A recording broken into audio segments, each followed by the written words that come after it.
Okay, we might as well get started here. We don't want anybody to be cheated on their CLE credit time, so thank you all for attending. We also are streaming this, so there are people out there in TV land. Thanks for joining us. We'll try to speak into the microphone for that reason, so that everybody can hear us, and we'll be able to bleep out Justice Shea's jokes that way too, if we have to. Good luck. So that won't be on the recording. So there's a theme to this, and it's know your audience. And so what we intend to do is kind of do a little tag team here between Justice Shea and Justice Baker and myself, and we'll cover I'm going to cover a few things initially, and then each of the others will have things they're going to cover. But please feel free to ask questions, and we'll try to repeat those questions into the microphone. And there's a microphone out here, so yeah, please come to the microphone so that folks out there can hear the question. Yeah, know your audience. So that stack there, most of you knew this was going to happen. The clerks did for sure. Those are my briefs for yesterday's conference. Now we had a couple of carryover cases last week, including one that we argued Friday in Billings that we discussed yesterday. But the point is, we have a lot of stuff that comes at us, and you need to be able to respect that and understand that we have rules in place to help us navigate through what we would respectfully call our pile every week. We tend to take 7 new cases every week, but then we have holdover cases, and 7 doesn't sound like much until it's week after week after week after week. Unlike what some people think we do sit during the summertime. I bet we get that question more than any. You guys sit during the summer? Yeah, we sit during the summer. So let me just tell you how I read. We all approach this differently. Everybody's an individual, but I'll tell you how I approach reading a brief. The first thing I do is I go to the statement of the case.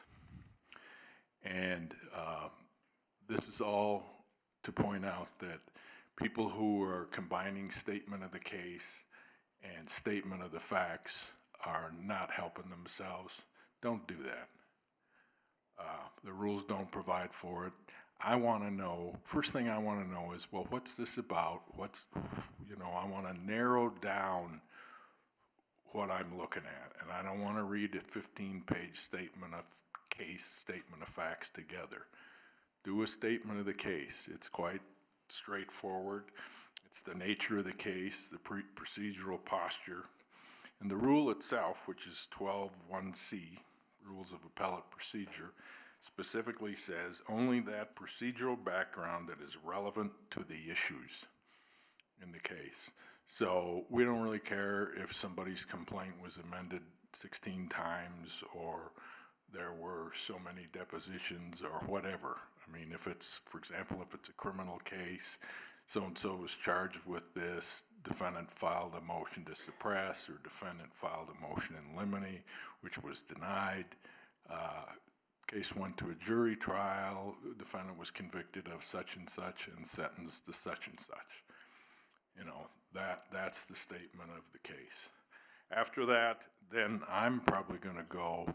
Before you move on, may I add one thing on the statement of the case? Sure. I've seen. Of course. Okay, the statement of the case is not where you put your summary of the argument either. I've seen that a number That's of my times. point. Don't put your facts. Don't put anything else in there. I mean, again, I'm trying to narrow it down. So next thing I'm going to do is then I'm either going to go to the summary, or I'm going to go to the district court order that's attached to the appellant's brief. Because I want to find out as soon as I can, what's this beef about? What do I need to focus on to get this case decided? And then I'm going to go to the facts, and I'm going to go to the facts of both briefs. So don't embellish your facts. Don't overlook facts that are not good for you. It's not going to do you any good. It frankly will affect your credibility if you leave something significant out, and then I read the other brief and there it is. I'm going to wonder why I didn't know about that in the appellant's brief. So don't embellish them. If you got a problem, get it out there, because that's what we're going to have to decide anyway. So get it out there first if you're writing an appellant's brief. And if, for example, you're writing an appellee's brief, point out if the facts are incorrect and cite to the transcript. I'm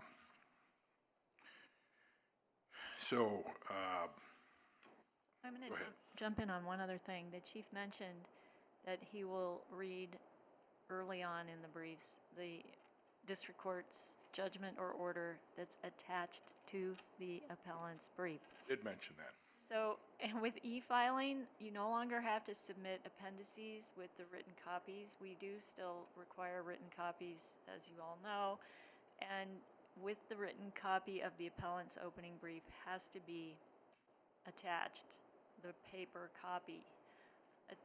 Every week, we're missing that, and so I can't overstate. Yeah, go ahead. And so one other point on that is like the best example would be if it was an order on summary judgment and you're appealing that, attach the order on summary judgment. A lot of times what will happen is I'll see we'll look at the case and I'll open up the brief, and what's attached ends up being the just entry of judgment, that this is what they're appealing. And I understand, yeah, you have to have the entry of judgment, but it's, a paragraph that just says judgment was entered in favor of whoever. It doesn't really help me to, what's really being appealed is the order granting summary judgment. Can I ask a quick question?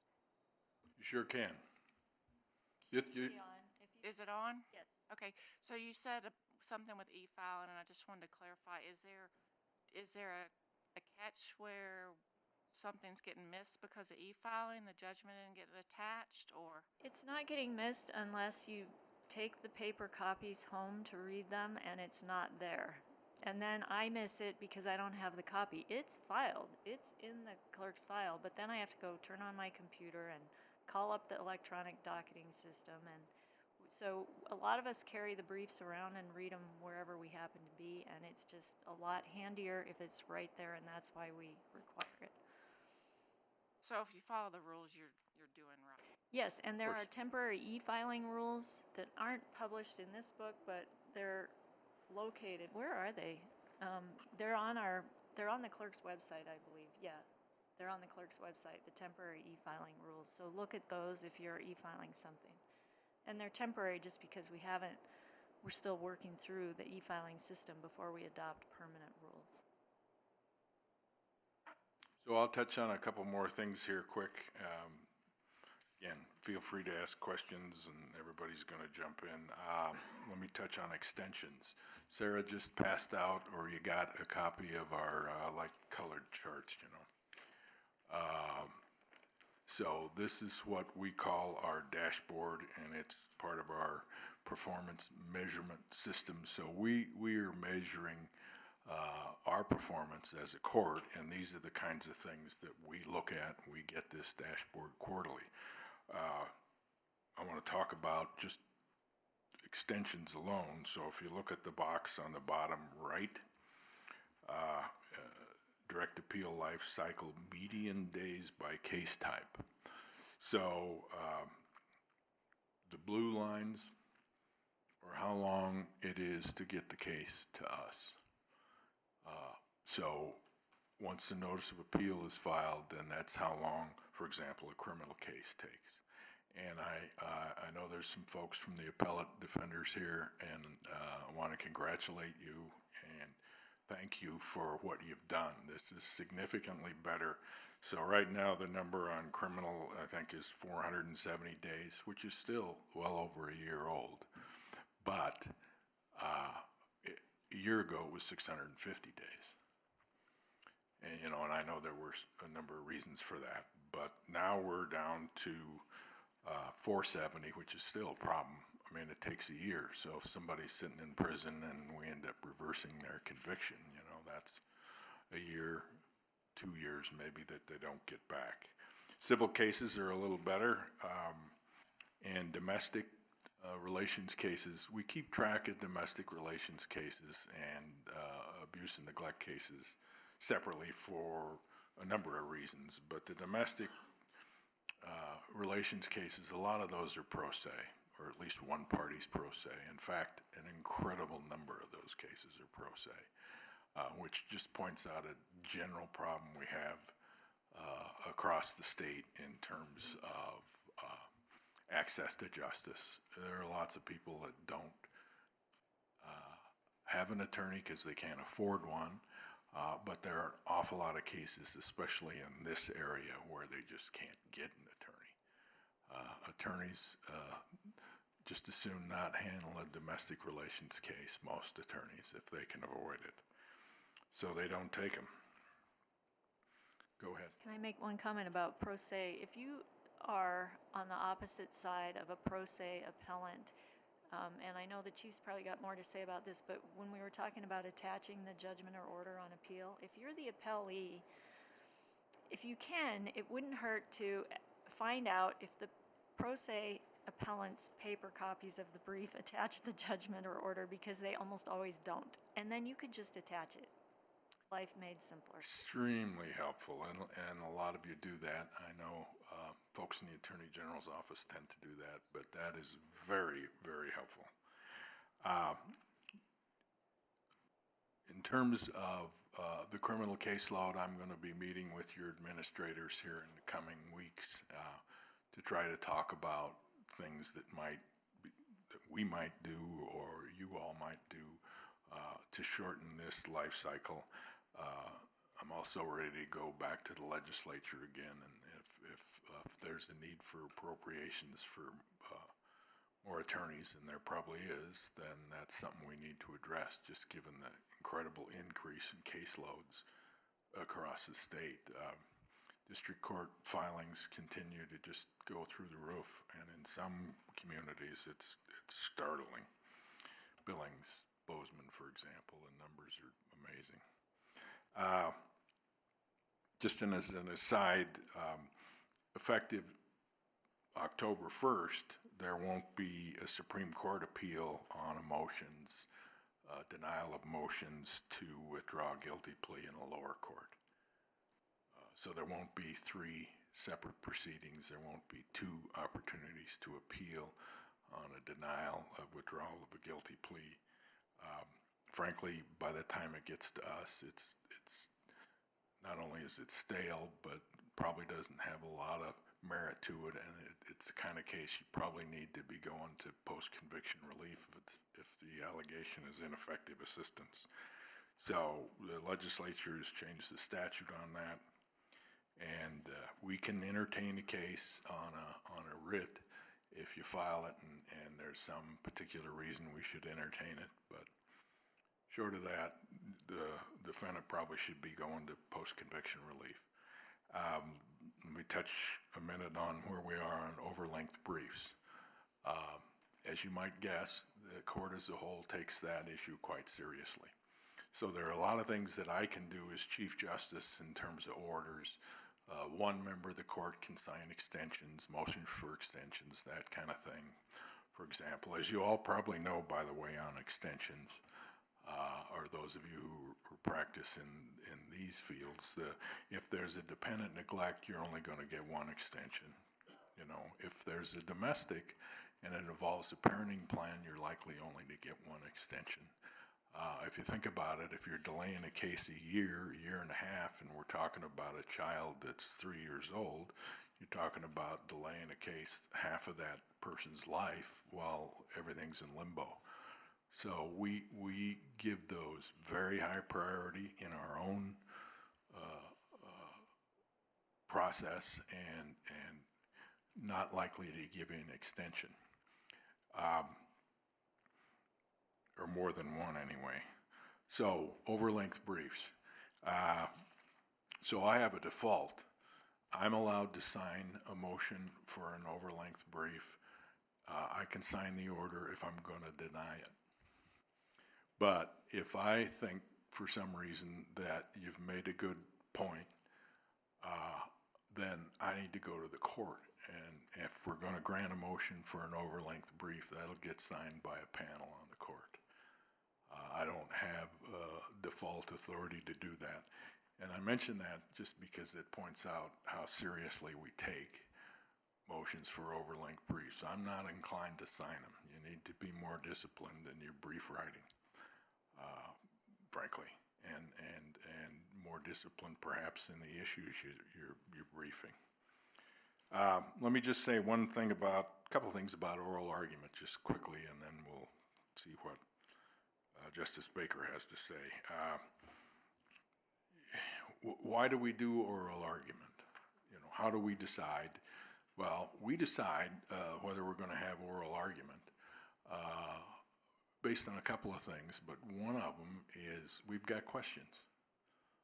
We've got some issues that we're trying to reconcile or sort out, and we think that having an oral argument might give us an opportunity to better understand or give the attorneys an opportunity to better explain particular points. So we don't schedule an oral argument so that you can stand up in front of us and give us your outline. We're what you call a hot bench. We're not going to let you do that because we have questions we want to ask. So in terms of preparing for an oral argument, you need to give that some thought and be pretty flexible. I would suggest watching the oral argument we had last Friday. I mean, the best preparation would be to watch a good oral argument. The one we had last Friday, the case is Nunez versus Watchtower. We did it at the Bar Convention in Billings. Both attorneys did a really excellent job in that case. And they give you a good idea of the kind of thing that we considered to be excellent. That's sort of the issues I had on my sheet. Well, I plan to talk about reply briefs, so do you want to talk first? Sure. I'll watch the clock. Oh, that was gratuitous. That's all I've got, thanks. So, no.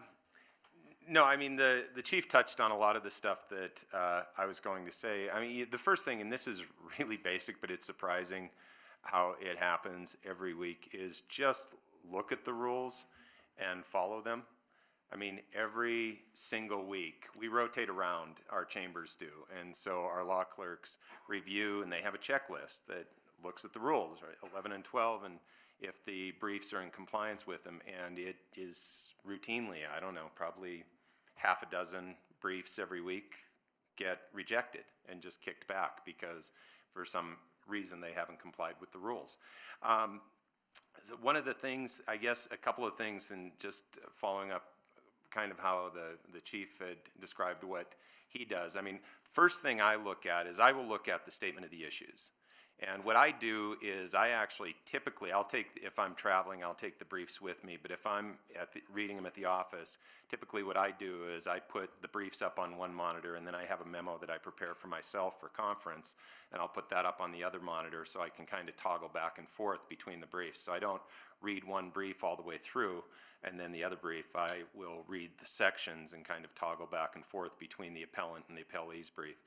But the first thing I'll read is if it's, for instance, a dispositive motion, if there was a motion for summary judgment, I will read that order first because I kind of feel like, well, that's what's being appealed anyway, and so that's kind of the unvarnished look at what's before me. But then I will read the issues, and one of the things that I am surprised at is when you look at the different sections in the rules that you have to do is, and I've learned from just talking to other justices that there are other sections that appear to, in their view, get kind of short shrift. And one of the things that I always look at, the chief mentioned the statement of the case and not combining that with your summary of argument or your the statement of the issues. But even just framing the issues, one of the things is our rules say that the issues are, we encourage you to I think it's 4 or less as far as statements of issues. I always kind of say that's kind of like we encourage you to file a brief, because, if you just shotgun, you've got to prioritize if you see a shotgun, and I think the record that I've seen is somebody set forth 18 issues for appeal. And it's ridiculous.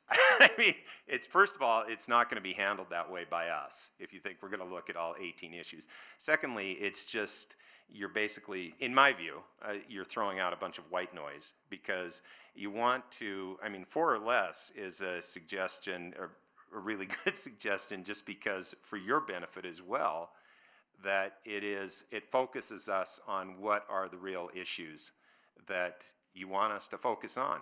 And also how you frame the issues, I think, is sometimes that's given short shrift. Somebody will say, did the district court err because they granted, they're denied the defendant's motion to suppress, instead of, and you don't want to put your summary of argument in the issues, but you can frame, this is your opportunity to try and lay out, these are the parameters, this is the battlefield, and you get a chance to frame how we're looking at it in the statement of issues.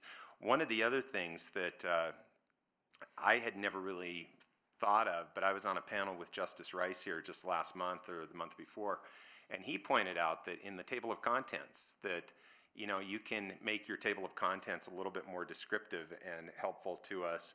And I had not even thought to ever say that to somebody before when I've spoken about this before, but it is true, and it doesn't count against your word length. So you can lay out that, okay, if, as the chief had alluded to, or even when I was saying, in terms of framing those issues, we might look at something and you might have kind of an ancillary fallback issue that even you may recognize is not the sharpest arrow in your quiver.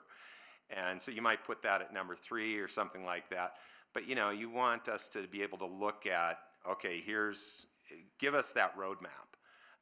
The other thing that I've said also before that I've hammered on is the summary of the arguments. I'm a movie buff, and I always look at them as like the trailer.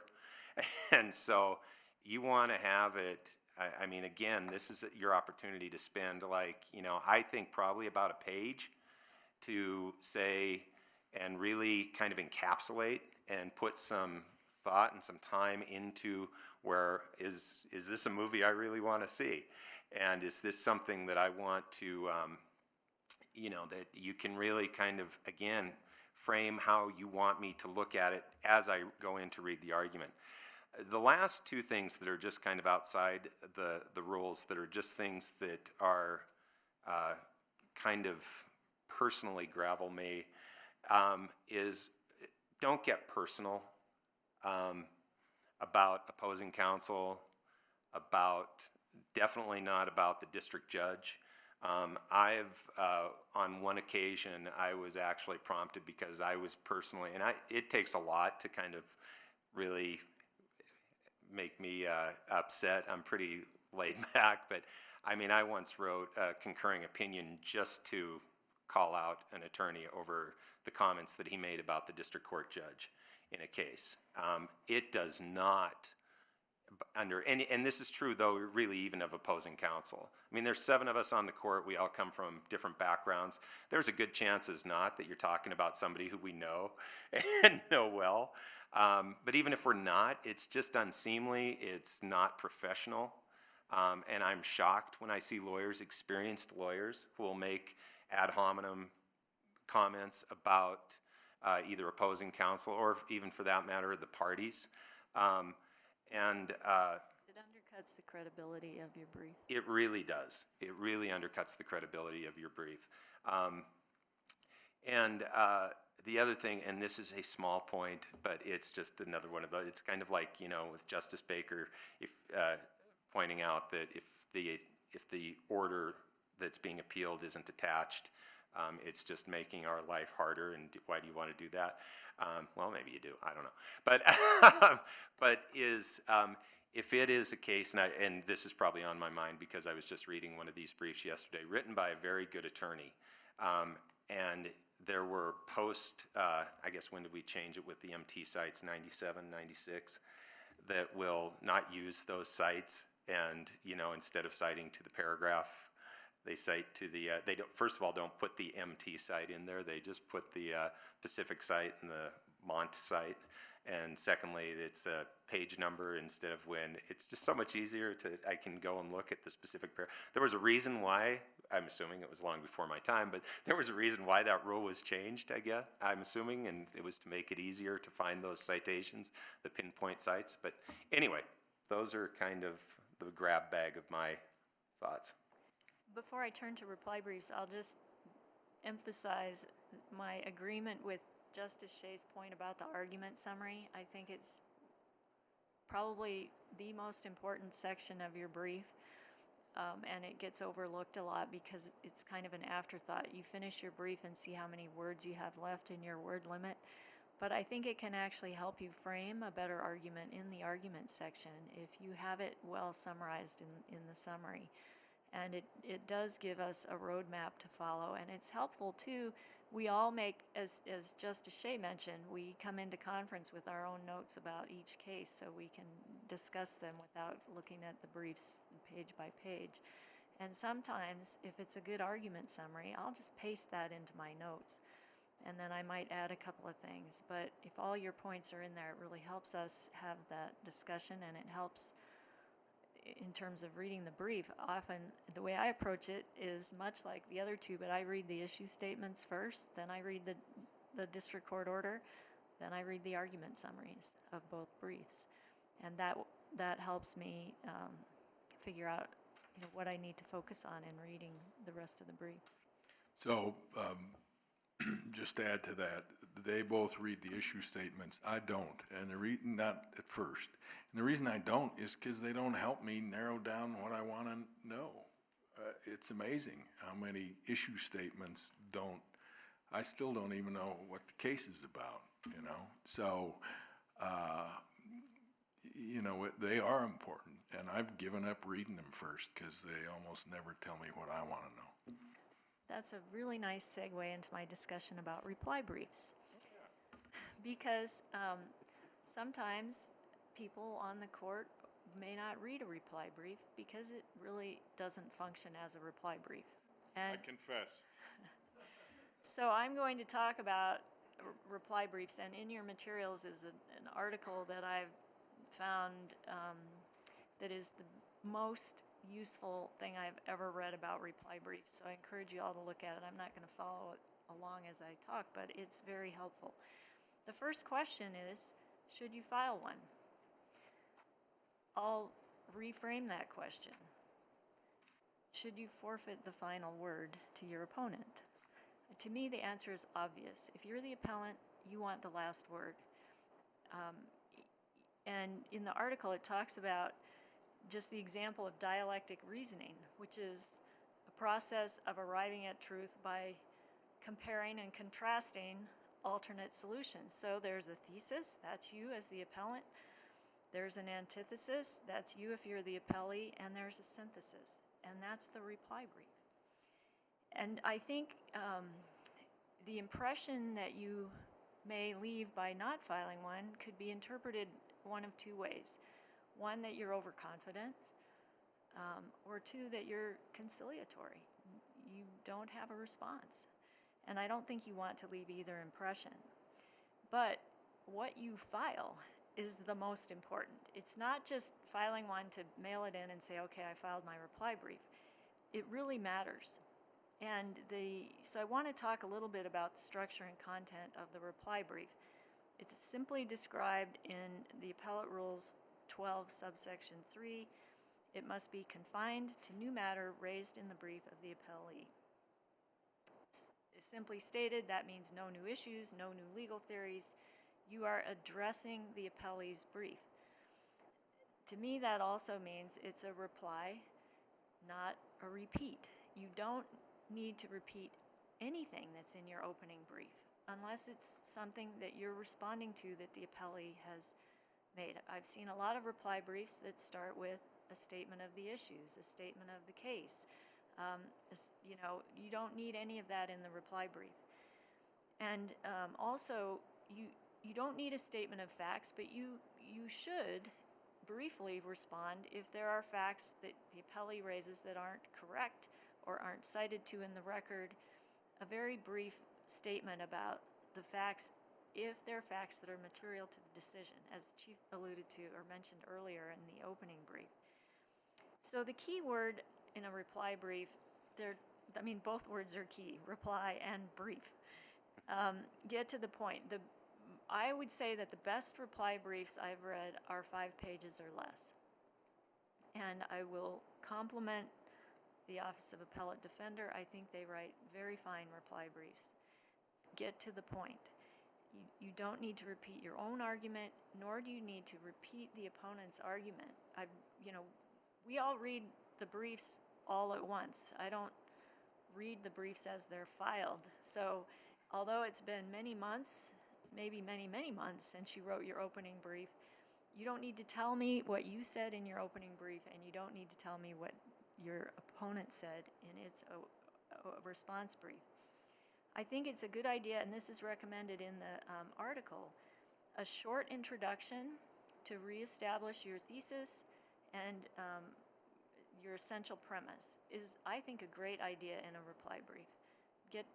Say, here's what this case boils down to. Now that we know what the appellee's argument is, this is what's left. And then, again, quickly pointing out not only any factual inaccuracies, but you can quickly point out anything that the appellee didn't respond to. The appellee has conceded XYZ. Very brief. And then having all of that framed up, you can then turn to the meat of your arguments and get to them, and then conclude. I think it's very useful to go back to your opening brief and look at what you asked the court to do, and make sure you ask for the same thing, because I've seen times when it's been different. And make sure your conclusion, I don't think, because we have argument summaries and you have an introduction, personally, I don't like long conclusions. You don't need to re-summarize everything that you put in your argument summary. You tell the court what it should do and how it should do it. And the article says you should even cite, let's see, I skipped over a part. The article says use the exact language from the applicable, this is talking about federal, so it says federal law or rule, the applicable law or rule that you want to see in the court's opinion or mandate. That's it. Put in there exactly what you want and how the court should get there. That's good advice for a conclusion in any brief. Yes. So when I was talking about being brief, I just want to read one segment from this article about how to be brief. He says, be brief, really brief. Get to the point quickly. Take your page or word limit and cut it in half, then ruthlessly cut unneeded words from your draft. Scrutinize each argument, supporting point, and even sentence in your draft reply, then compare them against the opening brief to find redundancies you can eliminate. So that takes a lot of time, but I think it's useful advice. The last thing that I would touch on is style and drafting points. Go ahead. Before you get off reply briefs, let me I'm still talking about reply briefs. Oh, never mind. Style and drafting in your reply briefs. So both the Chief and Justice Shea have talked about the issue statements.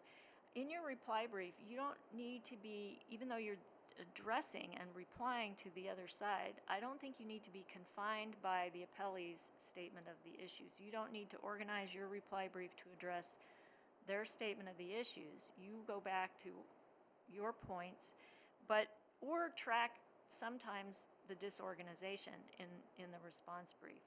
You focus on the points that are the synthesis of this process of reasoning you want us to use. But you also can't ignore the appellee's points. And that's been the most frustrating experience I've had in reading reply briefs, is when there's a point that the other side makes that the appellant just sort of blows off, either because they're just trying to have a standalone, this is my case and I'm sticking with it, or maybe they don't have a response. But that's the whole purpose. If the other side makes a point, you need to reply to it. And again, as Justice Shea mentioned, don't respond in kind to personal attacks or irrelevant points, facts that don't matter. The other thing about finalizing and stylizing your reply brief, and I think this is true of any brief that you file, have someone else read it, especially someone who isn't involved in the case. If you've been trial counsel and you've been mired in this case for a couple years, you're not going to know what a dispassionate person new to the case is going to see in your brief. So it's helpful to have someone else read it. The last thing that I want to conclude with is another quote from this article that just summarizes. An effective reply boldly confronts the language of the antithesis, reframes and attacks it, then compels, through strength of reasoning, a resolution consistent with the original thesis. So even though I'm not a logic expert, I think you can put that into plain English and translate it pretty well in your own reply briefs.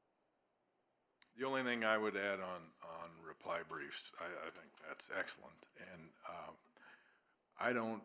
back to extensions, you're going to get one extension on a reply brief. And my thought is, I'm worried about my chart here, I'm thinking about my chart here, and I'm also thinking it's time to wrap this thing up. You got the heavy lifting done. Just take the time now to finish it up and get it off your desk before you end up moving on to something else and forget about it. So you get one extension on a reply brief. And if there's a really big reason, you can get more, but the default is you get one. So how about some questions? We still have quite a bit of time and would love to hear your questions. You can ask about anything. Our process, what we had for breakfast, if you want.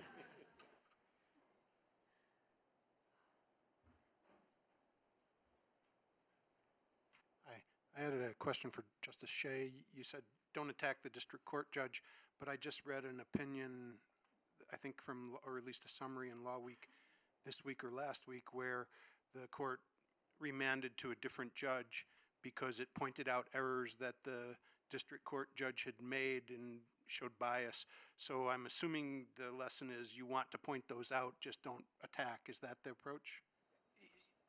Yeah, no, I mean, and it's an important distinction. I mean, obviously, if you're appealing, you don't do an appeal that, to be so gracious to say, I think the judge did everything right, but we don't like the result. I mean, but that's a good distinction. I mean, this doesn't mean you're not obviously saying here's where the judge erred or here's what the judge did. I mean, I'm thinking of circumstances that impugn the judge's motives that are personal on the judge. I mean, the case that I wrote a concurrence on, and I mean, so it's out there, was the attorney was basically saying, well, this was a new judge who just didn't want what was clearly going to be a huge verdict in a civil case, and so she just did everything to torpedo it from the beginning. I mean, I'm paraphrasing, but only slightly.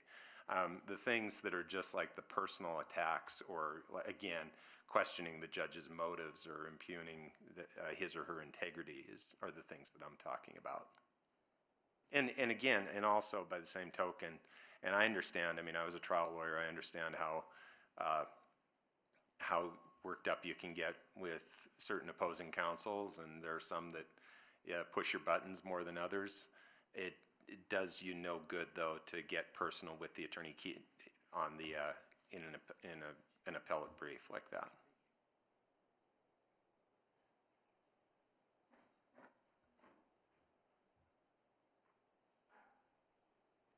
Hi there. I just had a question. When you have a case that's listed on the conference agenda, a case for classification, could you briefly describe when that case gets to you? I'm just sort of curious, has it been read before classification? Does a vote happen at that particular meeting? And how does the case kind of proceed along until it gets to the That's a final great question. So typically the way that works is when you get that order, that sort of comes off the computer automatically, and it is generated after we've had our first conference on that case. So typically it'll say something that's been assigned to a 5-judge panel or blah, blah, blah. But that's where we are in the process when you get that order. So we've at least made one run at your case. That doesn't mean we've ended up, your case is over. Typically the process can be, we make one run, we might have a vote. The case then will get assigned to one of the justices to put together a proposed opinion. That comes out. Another justice may read that and think, well, that's not quite the way I looked at it. They might write a dissent, or they might bring it up at conference the following week, and things get changed. And in fact, it's not at all unusual that we'll take an initial vote, 5-0, to affirm, say, for example, and then we come back after that process has happened, and we're 5-0 to reverse. So it happens, but typically when that order is generated, that's what happened. We had a discussion last week, and sometimes, though, we send out that classification order, and then the case comes out EB. So we're going to try to be very conscientious about that. So if we then decide we're going to go EB, and there may be, yes, yeah. What's that for? So if that happens, then we're going to send out another classification order. And we've sort of been inconsistent about how we do that. Doesn't necessarily mean we're split, but it's a pretty good guess. And James, I think you're also talking about the agendas that get posted online, the conference agenda. I mean, that when the agenda gets posted for the following week, all the cases that are listed there for classification, yes, those are the cases that we're reading during the previous week that we will discuss for the first time that conference. Sometimes you'll see them on the next week's agenda. Yes. And you shouldn't draw any significance from that. Okay. Because sometimes it means somebody just ran out of time and didn't get to it. Sometimes it means somebody wants to look at the record more, or we've had a discussion and some questions came up at conference that we need to look at some more. So sometimes they get carried over from week to week for multiple reasons. But as the chief said, I mean, and it's not always the case, if you see something that's on the agenda classified for a 5-judge panel and it ends up, you see it now with our process will be to show that it's been classified for en banc, more often than not is going to mean that it was probably a 3-2 vote in the initial vote, but not always, but. So some of you may not, you can go ahead. Some of you may not know what our process actually is. So we sit in panels of 5 on every case to start, generally. Obviously, if we're going to argue a case, then we're automatically, all 7 are going to participate. Where was I going with this? We only meet as a court once a week, and it's no secret, we do it on Tuesday afternoons at 1:30. Now, there may be other reasons that we have other meetings and special meetings. If it's an administrative matter, we do it at a public meeting, which we also post the agenda. And most of those are done in the lawyers' conference lounge across the hall here. But so it's only really once a week that we get together and really hash out all of these cases. Yesterday, we were done at 4. Sometimes we're done quicker. It just depends on yesterday we had quite a few complicated cases. Sometimes we carry them over because we're going to ask our clerk to look into the record for some specific reason, or somebody will volunteer, I'll get my clerk to look at that, and then that'll get circulated among the members of the court during the week. We communicate by email mostly, because again, we don't meet as a full court. I mean, it's not like justices don't get together and discuss cases, they do. And especially if one justice has got some concern about a proposed opinion that was out. So again, we meet once a week. We tend to communicate quite often, though, with emails. One of the questions we get all the time, and I'll toss it out there, is well, why don't we have open conferences? A few years ago, that was a pretty big issue, especially at the legislature. We don't have open conferences for several reasons, but one, we're the only branch of government that is required to give an answer in writing. We're required to do that under the Constitution, so every decision we make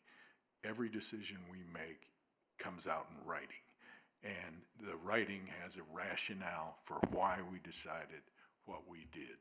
And maybe 4-3, so there are several rationales, perhaps. Maybe a minority opinion. But, so you're going to get a decision in writing. Plus, back to this process that I talked about, we may decide a case. You know, you think about a civil case where there's a $10 million verdict, and the initial time we go through it, we decide we're going to uphold the verdict. And then we go through this process and we discuss it more, and we realize, you know, this makes more sense, we might go this way, and we change our mind. But somebody, the press was sitting in on the first conference, you know, it creates problems. It could create a lot of problems. You've got a criminal defendant who realizes we're going to affirm his or her conviction, and they book across the border or commit other crimes in the process, and then we change our mind and reverse the first conviction. You know, I mean, it's just, so there are a lot of, it's more than practical. There are a lot of really substantive reasons why we don't have an open conference. So we're that nobody sits in conference but members of the court. We have a few minutes. Are there any other questions? Yes, ma'am. I have a question, not so much as to the writing and organizational part of the brief, but more as to... Make sure you speak into the microphone. It's difficult to hear you. I think. Sorry. Yeah, I know. So my question is, what are the top 3 things that the trial lawyers could do that would make it easier to review the record on appeal? And what are your top 3 things that you see attorneys doing that make things more difficult to review the record on appeal? And I would particularly be interested in Justice Shea commenting on workers' comp court as opposed to district court, if there's different issues that come up with reviewing decisions coming out of workers' comp court. Go ahead. Yeah, well, one of the things that I've always spoken about is when I've talked about just appellate advocacy in general, is that's probably the most important thing for a successful appeal is making your record at trial. And one of the things that I was taught, and I think I was very fortunate to have my first really prolonged trial lawyer experience, was at the Portland Public Defender's Office, and we were told, you know, you're going to lose a lot. And so they said it's important that you make your record. And I think that it is just, what that at least conditioned me to do was think about, if I see that there's an error or a potential error. I mean, I was always, and then as I moved on into civil practice too, to be thinking towards the appeal. And, and I mean, making offers of proof when necessary, things like that. I mean, at the workers' comp court specifically, one of the things that I don't know, it's that I remember, and it was early on, is I was pretty proactive and I would get involved because they were bench trials.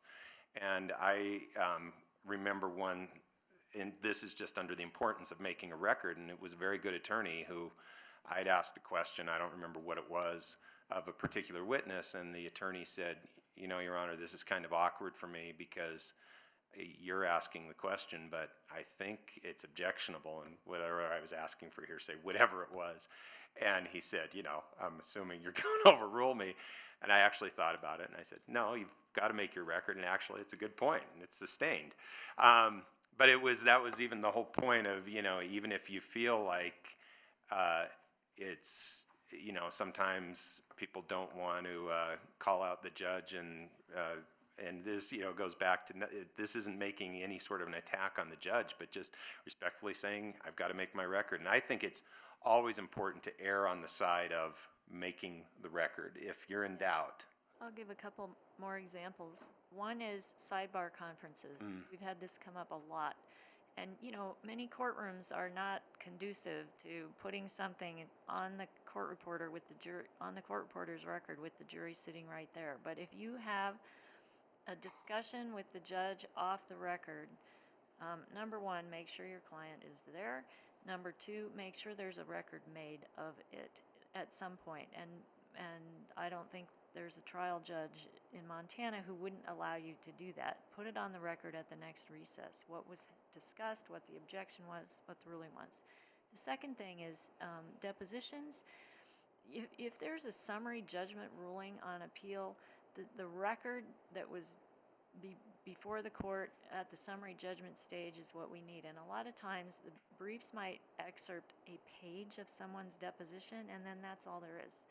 And sometimes that's okay, but sometimes for context or if questions come up during the appeal, it's helpful to have the deposition. There may be reasons you don't want to put it in the record, because I know there are costs associated with depositions, but give that some thought. So that's just a couple of examples.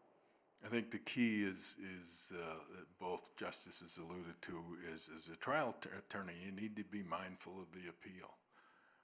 And it just amazes me that attorneys don't do that, and they end up having a big fight over something at trial that really doesn't matter that much. Why am I fighting about this? Why am I giving my opponent an issue on appeal if in the end of the day what the dispute is about really isn't that important? And a great example is voir dire and challenging jurors for cause. I mean, if why fight to keep somebody on a jury if it isn't going to make that much difference at the end of the day, and your opponent's going to exercise it preemptory? I mean, it's just stuff like that particularly in the criminal realm, but in both sides. I mean, just be it's just good advice, trial practice, to be mindful that am I making an error here? And the good trial judges think that. Some don't, some do, but a lot of judges are cognizant of trying not to make an error over something, especially that isn't that important. One other thing about the record that I've seen in several cases, if it is a jury trial, sometimes in the rush of trying to get the case into the jury, things will not get put into the record, like people make new submitted proposed jury instructions to address an issue that's come up at trial, or verdict forms, and it ends up not making it into the record. So make sure at the end of the trial, and the same with exhibits, that it's all there. Go back with the clerk and the court reporter, make sure everything has gotten its way into the record. Okay, I think we've taken our hour. Thank you again. you. We appreciate the opportunity to do this. Glad there's good participation. Thank you, Sarah, for organizing this through the State Law Library. Thanks very much.